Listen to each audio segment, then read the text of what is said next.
마가복음 8장 22절에서 26절까지 말씀 우리 함께 일어나셔서 하나님 말씀 듣도록 하겠습니다. 제가 하나님 말씀을 봉독하겠습니다. 하나님 말씀에 귀를 기울이십시오. 벳세다의 이름에 사람들이 맹인 한 사람을 데리고 예수께 나와 손 대시기를 구하거늘 예수께서 맹인의 손을 붙잡으시고 마을 밖으로 데리고 나가사 눈에 침을 뱉으시며 그에게 안수하시고 무엇이 보이느냐 물으시니 쳐다보며 이르되 사람들이 보이나이다. 나무 같은 것들이 걸어가는 것을 보나이다 하거늘 이에 그 눈에 다시 안수하심에 그가 주목하여 보더니 나아서 모든 것을 밝히 보는지라. 예수께서 그 사람을 집으로 보내시며 이르시되 마을에는 들어가지 말라 하시니라. 아멘. 이것은 하나님 말씀입니다. 하나님께서 오늘 이 말씀을 통해서 우리에게 은혜 베풀어 주시기를 원합니다. 무엇이 보이느냐라는 제목으로 오늘 말씀을 나누고자 합니다. 드디어 이제 벳세다에 이르렀습니다. 오병이어 사건 이후에 예수님이 제자들에게 배를 태워서 가라고 하셨던 그곳이죠. 그렇지만 제자들이 배를 타고 가던 중에 풍랑을 만나서 실패하고 게네사렛 지역, 유대 지역으로 다시 돌아왔습니다. 그래서 육로로 두로와 시돈과 데가볼리를 갔다가 다시 이제 또 배 타고 유대 지역 왔다가 이제 또 다시 배 타고 가는 길이지요. 이제 우여곡절 끝에 그 목적지 벳세다에 도달했습니다. 예수님이 제자들을 이곳에 보내신 이유는 바로 이곳이 눈 뜨는 자리이기 때문에 그렇습니다. 우리 지난주 본문 그 앞에 이야기에서 제자들이 외부인이라고 판명이 났었지요. 지난 본문인 18절에 예수님께서 제자들을 책망하셨습니다. 눈이 있어도 보지 못하고 귀가 있어도 듣지 못하느냐? 왜 깨닫지 못하느냐? 이렇게 책망하셨습니다. 4장 11절에서 12절 보시면 예수님이 비유로 말씀하신 이유가 뭐라고 하셨습니까? 외부인들이 들어도 듣지 못하게 하려고, 보아도 보지 못하게 하려고, 그래서 그들이 돌이키지 못하게 하려 합니다. 이렇게 말씀하셨거든요. 그런데 그 후에 제자들이 예수님과 함께 예수님이 행하시는 그 하나님 나라 사역을 보고 예수님의 가르침을 듣고 지금까지 쭉 왔는데 지금 이 제자들이 보아도 보지 못하고 들어도 듣지 못하는 외부인이더라는 진단을 받은 것입니다. 그래서 오늘 벳세다의 이야기를 문맥 없이 그냥 이렇게 보면 예수님이 맹인의 눈을 뜨게 하는 그런 치유의 능력을 가지신 분이시구나 하는 그런 이야기로만 보이지만 이 맥락 가운데서 볼 때 제자들을 벳세다로 가라 이렇게 하셨던 그 예수님의 그 말씀과 지금까지 상황을 고려해서 보면 오늘의 이야기는 제자들의 눈을 뜨게 하는 이야기다라고 볼 수 있겠습니다. 우리가 다음 주부터 보게 될 길 파트, 이제 지금까지는 갈릴리 파트를 봤었고요. 이제 다음 주부터 길 파트를 보게 되는데 전체 구조를 보면 이것이 제자들의 눈을 띄워주시는 이야기다라는 것이 더 명확해집니다. 8장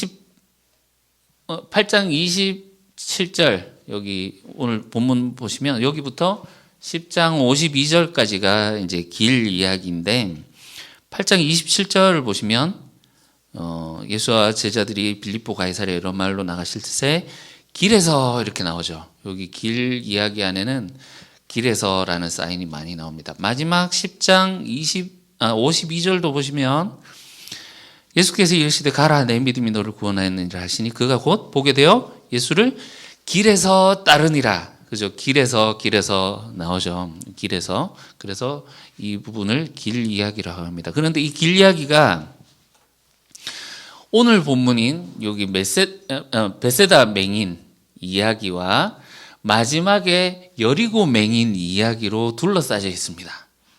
그러니까 맹인 이야기로 시작해서 맹인을 눈뜨게 하시는 이야기로 시작해서 맹인을 눈뜨게 하시는 이야기로 끝이 납니다.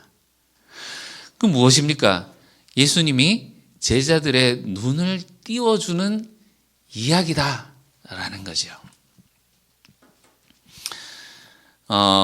이 길 이야기라는 것은 우리가 1장 2절에서 3절에서 보셨다시피 이 길이라는 것이 누구의 길이라는 겁니까? 하나님의 길이지 않습니까? 구약의 선지자 이사야와 말라기가 예언했던 그 하나님이 가실 길을 준비하라 그렇게 했는데 그 길이 누구의 길이라고 합니까? 거기서 하나님이 가셔야 되는데 예수님이 가실 길이라고 이제 내 길을 준비하라 이렇게 말씀을 하시거든요. 그래서 예수님이 이 이사야에서 말하고 있는 이 길이란 것이 하나님의 백성들을 구원하러 가시는 그 길인데 그 길을 예수님이 간다라고 그 길을 가게 되고 그 길을 가게 되는데 제자들이 막아서고 시험하게 되는 것을, 그래서 예수님이 가신 그 길에 제자들과의 갈등, 여전히 보지 못하는 이 제자들과의 갈등을 이 길 이야기 가운데서 우리는 보게 될 것입니다. 어쨌든 이 제자들은 분명히 내부인이었습니다. 적어도 3장에서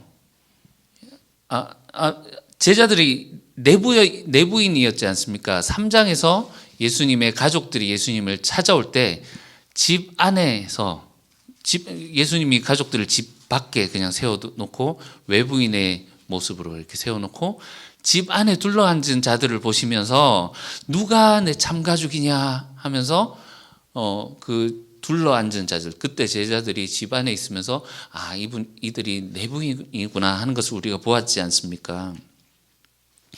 그런데 지난주에 너희가 왜 듣지 못하고 보아도 보지 못하고 들어도 듣지 못하느냐 하고 책망하신 것은 너희들이 진짜 내부인 맞냐? 내 제자들 맞느냐? 이런 꾸지람이겠습니다.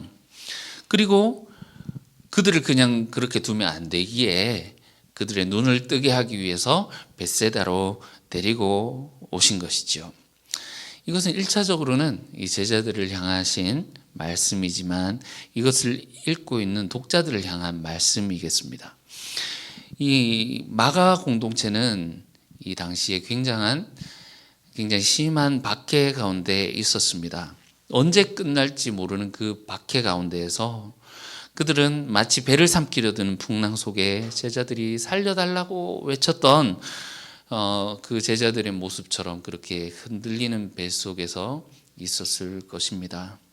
오늘 본문은 예수님이 부재하신 상황 속에서 그들과 함께 하신다는 그들의 믿음을 돌아보게 하시는 말씀입니다. 그들이 무엇을 보고 무엇을 참으로 받아들이고 있는지를 묻는 말씀입니다. 동시에 우리에게 주시는 말씀이기도 하겠습니다. 여러분은 내부인입니까? 외부인입니까? 여러분 중에 외부인이라고 생각하고 계시는 분은 없으시겠지요. 예수님을 믿고 우리가 내부인이라고 생각하고 있지만 너희들이 진짜 내부인이 맞느냐라고 물으신 것이 지난주 말씀이었다면 오늘 본문은 우리가 진짜 내부인인지 외부인인지 어떻게 구분을 하는지 그것을 볼 수 있겠고, 그리고 그것이 모호하다면 우리가 어떻게 진짜 내부인이 될 수 있는지 그것을 오늘 본문에서 찾아볼 수 있겠습니다. 오늘 본문 이야기로 들어가 보겠습니다. 예수님이 벳세다에 오셨는데 사람들이 한 맹인을 데리고 왔습니다. 예수님, 이 자에게 손을 대주십시오. 고쳐달라는 말이지요. 그랬더니 예수님이 그의 손을 잡고 마을 밖으로 데리고 나가십니다. 마치 이제 아빠가 아들을 데리고 이렇게 가는 것 같은 그런 느낌도 받지요.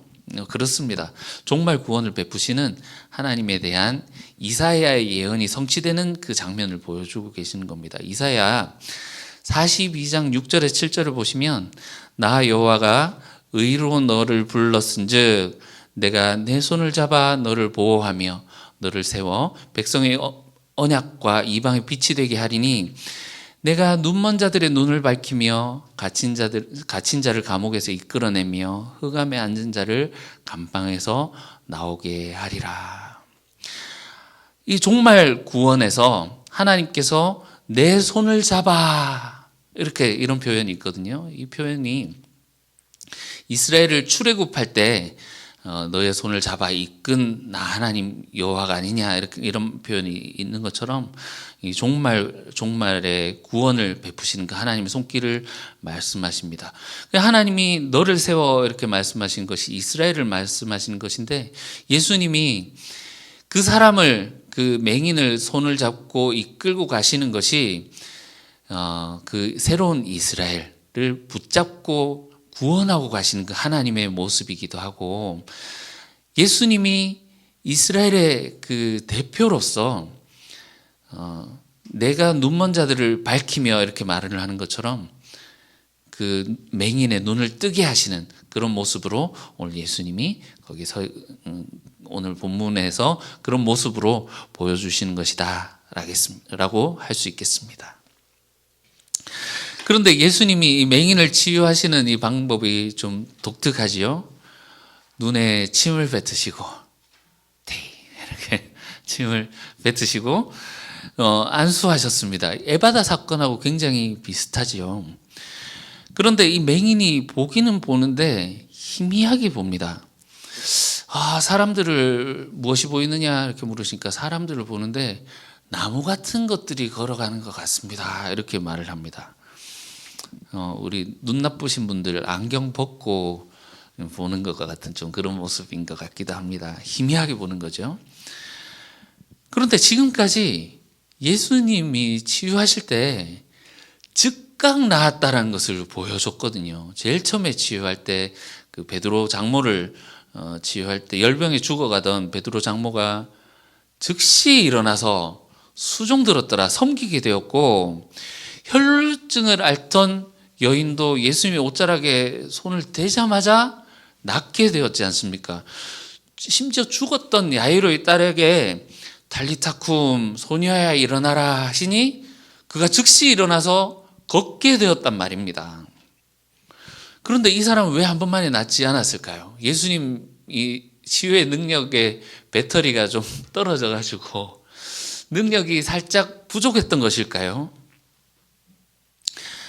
예수님이 다시 안수하시니 그가 모든 것을 밝히 보게 되었더라. 2번 안수하시게 되자 그가 완전하게 치유되었다라고 합니다. 여러분, 이것이 보여주는 것은 이러한 시각으로는 하나님 나라에 들어갈 수 없다라는 것을 보여주는 것입니다. 맹인은 못 보는 사람을 가리키는 말입니다. 우리가 지금까지 예수님의 갈릴리 사역을 보았는데 그곳에서 여러분들은 무엇을 보셨습니까? 예수님은 귀신을 쫓아내는 분이셨습니다. 귀신을 쫓아낸다는 의미를 우리가 3장 27절에서 보았는데, 이 강한 자가 있는 집을 늑탈하기 위해서는 더 강한 자가 와서 그 강한 자를 제압하고 그를 쫓아낸 다음에야 그 안에 있는 것들을 강탈할 수 있다라는 그런 말씀이지요. 예수님은 이 땅 위에 하나님 나라가 왔다라고 선포하셨습니다. 그것은 나라와 나라의 전쟁이고 집과 집의 전쟁이죠. 사탄의 나라와 하나님 나라의 전쟁이고, 사탄이 차지하고 있던 집과 사탄을 결박하고 그를 쫓아낸 다음에 그곳에서 다시 이루어지게 될 하나님의 집의 전쟁입니다. 강한 자가 또아리를 틀고 있는 이 세상 가운데 예수님이 오셔서 그 강한 자를 결박하고 쫓아내시는 것을 보여주는 것이 바로 이 축귀 사건입니다. 귀신이 떠나가더라는 겁니다. 예수님은 이 세상에서 주인 노릇하고 있는 사탄을 쫓아내시고 그에게 종 노릇하고 있는 그 사람들을 구원하시는 분이십니다. 또 예수님은 병자를 치유하시는 분이십니다. 이것이 단순히 예수님에게 병자를 고치는 그런 능력이 있다라는 것을 넘어서서 죽음에 사로잡혀 있는 자들을 해방하시는 하나님의 생명력을 주시는 분이라는 것을 보여주는 것입니다. 사람은 죽음에 이르는 병에 걸렸다라고 철학자 키에르케고르가 말을 했습니다. 우리가 그 장례식장에서 헌화하지 않습니까? 헌화할 때 국화를 올리는데 이 국화는 보시면 여전히 살아있는 것 같이 보입니다. 생생하고 아직 맡아보면 향도 나고요. 그렇지만 그 꽃을 보고 살아있다라고 말하는 사람은 아무도 없을 것입니다. 왜냐하면 생명의 근원, 뿌리로부터 분리되었기 때문에 그렇습니다. 그래서 아직은 싱싱해 보이지만 그 꽃이 곧 말라서 죽어버릴 것이 명확하기 때문에 우리는 그 꽃을 죽었다라고 말하는 것입니다. 여러분, 우리의 삶도 돌아보시면 생명의 근원이신 하나님으로부터 분리된 인간이 살아가고 있는 것 같지만 어떤 면으로는 죽어가고 있다라는 것을 우리가 볼 수 있습니다. 그것을 이 철학자가 죽음에 이르는 병에 걸렸다라고 그렇게 표현한 것이지요. 예수님은 병들어 죽어가고 있는 자들을 고치셨을 뿐만이 아니라 실제로 죽어버린 소녀에게 하나님의 생명력을 주십니다. 달리타쿰.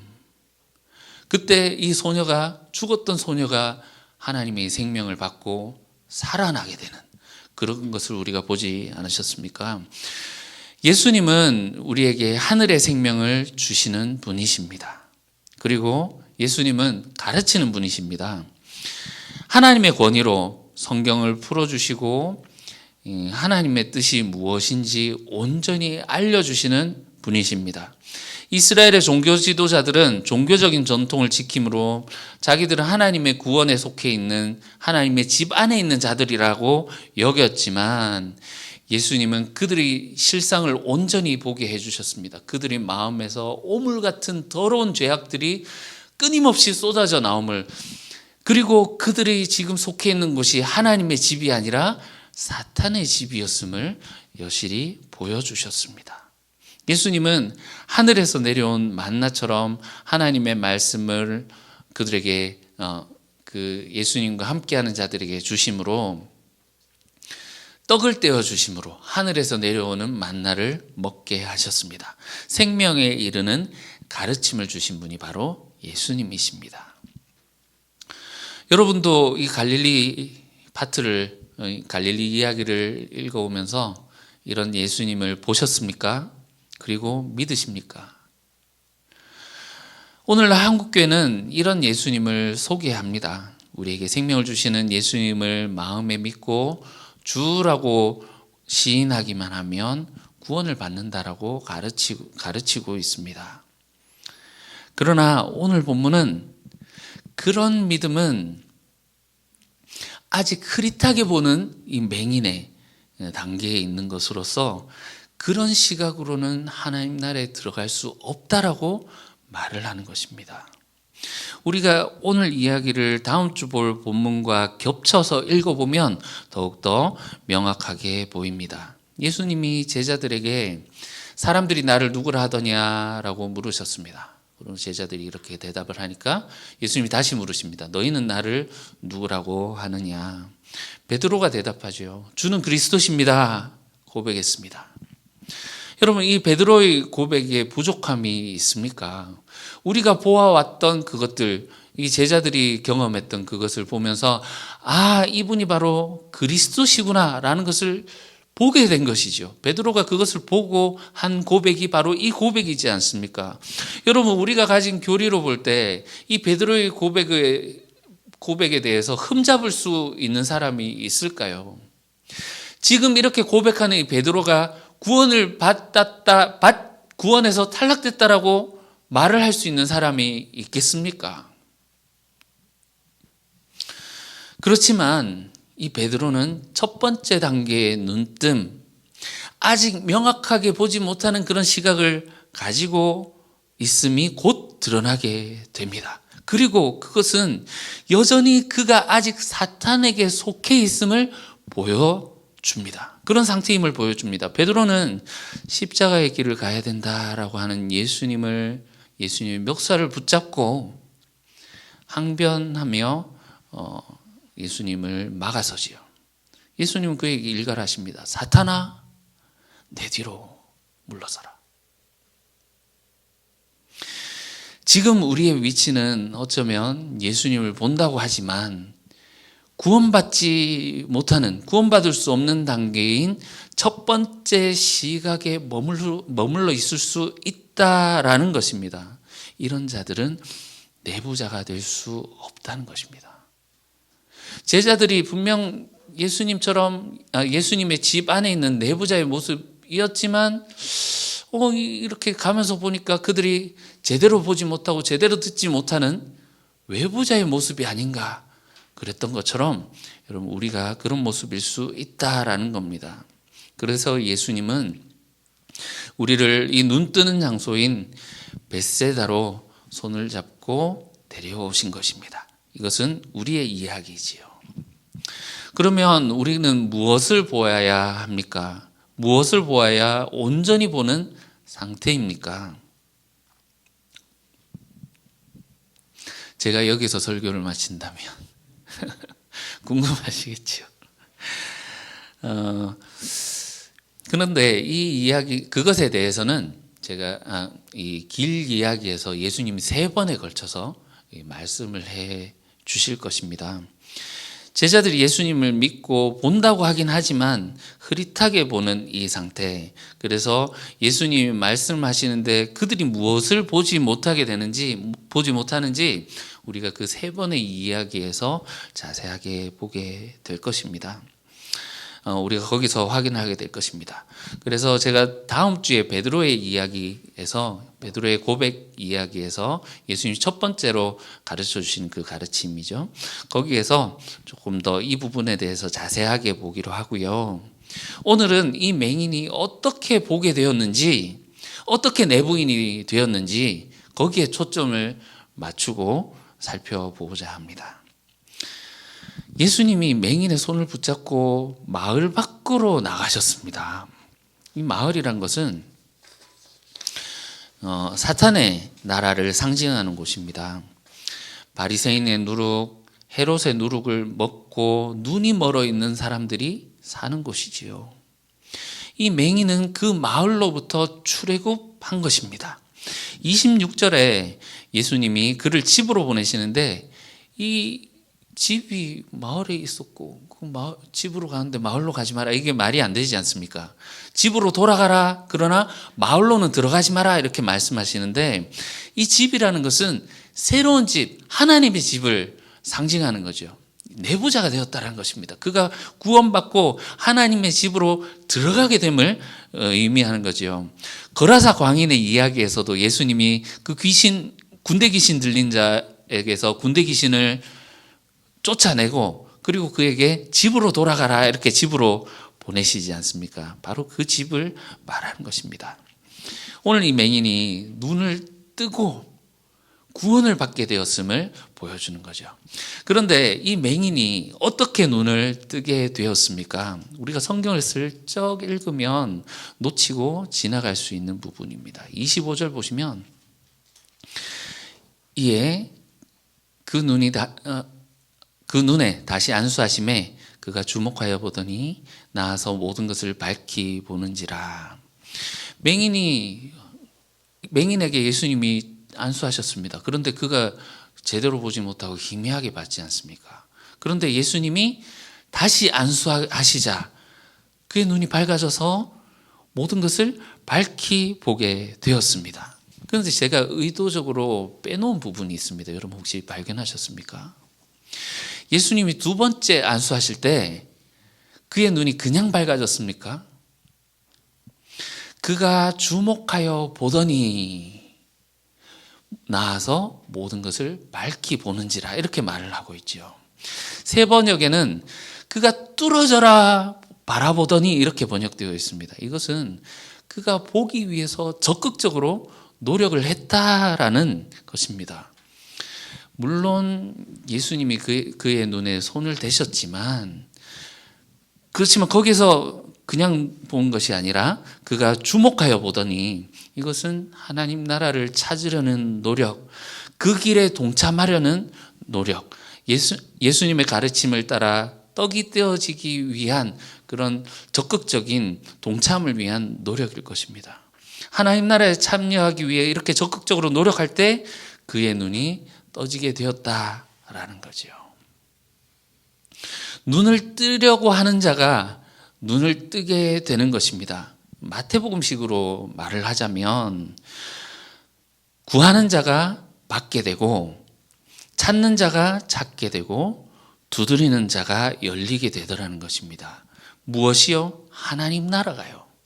여러분, 마태복음의 그 말씀은 하나님을 신주단지처럼 여겨서 간절하게 구하고 찾고 빌면 소원 성취하겠다라는 그런 말씀이 아닙니다. 하나님 나라를 구하고 하나님 나라를 찾고 하나님 나라를 두드리는 자가 그 하나님 나라를 발견하고 그 하나님 나라에 들어갈 수 있다라는 그런 말씀입니다. 맹인처럼 주목하여서 뚫어져라고 쳐다보는 사람에게 열리는 것이 하나님 나라다라는 것입니다. 여러분, 우리가 갈릴리 파트를 통해서 하나님 나라가 이 땅에 왔다라는 그 예수님의 가르침을 들었습니다. 혹시 여러분은 이 예수님의 가르침을 듣고 예수님이 어떤 분인지 보았지만 여러분의 삶 가운데에서 이 하나님 나라가 시작되었음을, 이 하나님 나라를 보고 계십니까?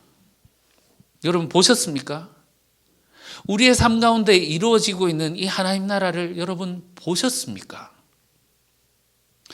오늘 본문이 5절밖에 되진 않지만 여기에서 예수님이 손을 대신다는 말이 3번이나 나옵니다. 그의 손을 잡고 이끄시고 2번이나 그의 눈에 손을 대시지요. 사람들이 맹인을 데려와서 예수님께 손대 주시기를 구했다라고 하는 것까지 치면 4번이나 나옵니다. 여러분, 하나님 나라는 이렇게 보고 듣고 우리의 손으로 만져지는 곳입니다. 오늘날 한국교회에서 교인들은 하나님 나라 하면 죽어서 가는 그 천국으로 생각하고 신앙을 너무 관념적으로만 생각하는 경향이 있는 것 같습니다. 그러나 예수님은 분명히 하나님 나라가 이 땅 위에 이루어진다라고 말씀하셨습니다. 그런데 여러분들은 이 땅 위에 도래한 그 하나님 나라를 보고 계십니까? 예수님이 맹인의 눈에 손을 대어 주시는 것을 은혜라고 한다면 우리 입장에서 보기 위해 노력하는 것이 은혜에 대한 올바른 반응이라고 할 수 있겠습니다. 하나님 나라는 우리가 찾으려고 노력할 때 보이게 되는 것입니다. 지난주에 김미라 성도님이 이런 얘기를 하셨습니다. 명품관에 가보니 불황이 아닌 것 같더라. 요즘 어렵다 이렇게 얘기를 하지만 오히려 명품관에는 들어가기 위해 줄 서서 기다리는 사람들이 엄청나게 기다리고 예약을 해야 들어갈 수 있더라고. 그래서 인터넷을 찾아보니 어렵지 않게 기사를 만날 수 있었습니다. 이 명품 가격이 이제 올해 엄청나게 오른다고 합니다. 10%에서 20%까지 오른다고 합니다. 그러니까 그 오르기 전에 살려고 사람들이 이렇게 그 앞에 기다리는데 노숙까지 한다고 합니다. 그래서 기자는 이 사람들을 샤넬 노숙자라고 부르더라고요. 여러분, 샤넬 가방을 들면 인간이 명품이 됩니까? 수천만 원짜리 롤렉스 시계를 차면 내 시간은 다른 사람들과 달리 고급스럽게 흘러갑니까? 저 번개 시장에서 10,000원짜리, 20,000원짜리 시계를 찬 사람과 다른 시간을 살게 됩니까? 식탁 밖에서는 소상공인들이 코로나 때문에 죽는다고 떡이 없다고 아우성인데 이 사람들을 보면 호화로운 식탁에서 바다 냄새 나는 기름진 음악을 즐기면서 고상하게 잔치하고 있는 이 헤롯의 식탁, 헤롯의 누룩이 떠오르지 않으십니까? 지난 성탄 예배 때, 얘기를 하면서 그런 찬양 하나님이 받으시겠어 하는 그런 목사님이 있더라고 제가 말씀을 드렸었는데, 하나님께 최상의 예배를 드려야 된다라고 하면서 그냥 우리가 하는 찬양이 아니라 진심으로 우리 하나님을 찬양해야 된다라고 가르쳤던 그 목사님에 대해서 제가 말씀드렸습니다. 그런데 결국 그 목사님이 최상의 것으로 하나님께 드린다고 하는 그 교회를 지었는데, 세계에서 가장 많은 좌석수를 가진, 가장 많은 인원이 들어오는 올 수 있는 그런 교회를, 세계에서요 가장 많은 인원이 앉아서 예배를 드릴 수 있는 교회를 지었습니다. 이런 것들을 보면 바리새인의 누룩이 떠올라야 하는 것입니다. 고르반 하나님께 드림해서 성도들의 그 피와 기름을 짜서 받은 그 헌금을 가지고 세계에서 제일 큰 교회를 지으면 하나님이 제일 큰 교회 가야 되겠다 하고 거기에 가실까요? 교회 전통과 교회 율법으로 사람들에게 죄책감을 심어줘서 그 하나님을 달래려고 그 종교심과 그 하나님을 달래기 위해서 헌금하게 하고 그렇게 그 종교 행위에 열중하는 신도들을 만들어 놓지 않았습니까? 여러분, 정말 삶의 한 절이라도 그분을 닮기 원한다라고 하면서 예수님의 인격과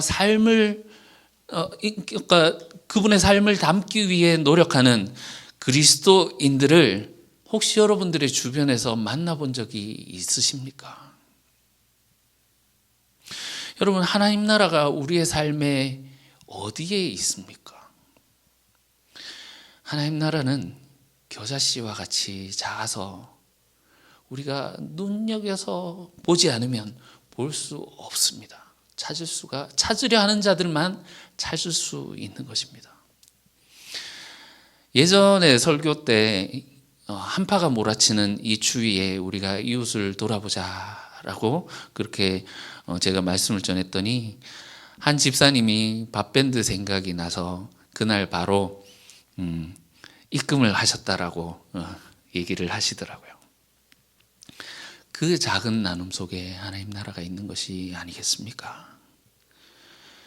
우리 지체 중에 감당하기 어려운 일을 당해서 신음하며 눈물을 흘릴 때 함께 부둥켜 안고 울어주는 그 눈물 속에,